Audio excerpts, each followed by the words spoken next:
Vinnie's new pet. Since Vinnie was poor, she was terrified of dogs.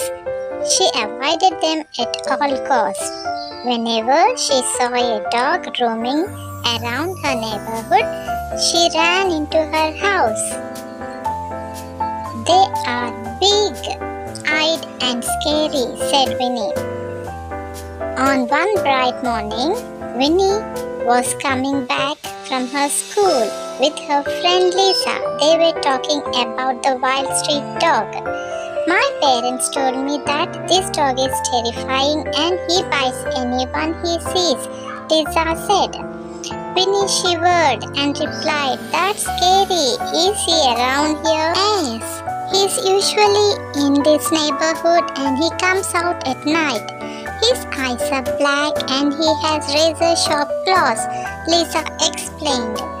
With caution, Vinnie returned back to her house and focused on her homework instead of brown dog that was roaming around the neighborhood. When Vinnie completed her homework, she began to hear unusual cries from her backyard. "Mommy, what is that?" the little girl asked as she ran downstairs. "Someone's in danger. Let's check it out," her mother replied. Vinnie went to the window with her mother and they looked outside to find a puppy in a pit. It wasn't any puppy. It was a dangerous brown dog Lisa spoke about earlier. "But this is a cute puppy," Vinnie whispered on seeing him. The poor puppy was crying and sobbing as he was trapped in the pit.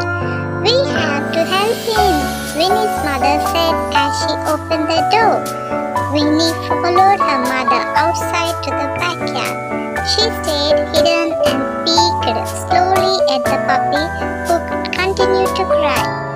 "He will bite," Vinnie cried. "No, he won't.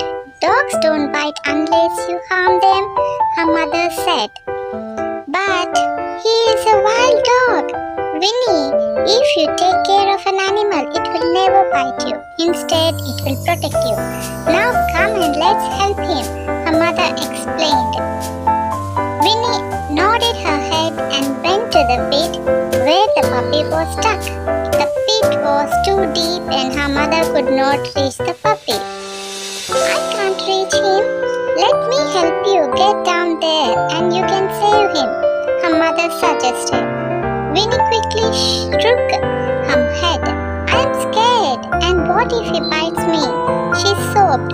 "I promise he won't. Grab him gently and he won't," her mother said. Vinnie got down into the pit and her quivering hands reached out to the brown puppy, which seemed to be scary. Vinnie got a hold of the puppy and she brought him up. The puppy did not bite or scratch. "Poor little puppy," Vinnie whispered as she rubbed his fur. It was softer than the marshmallows she had earlier. The puppy pressed his head on Vinnie's chest. He was happy now, and so was Vinnie. Vinnie's fear for dogs went away that day. She adopted the brown puppy and named him Bonnie as he was too fond of bones. The little girl took care of Bonnie in all the ways she could. She gave him food and shelter. Vinnie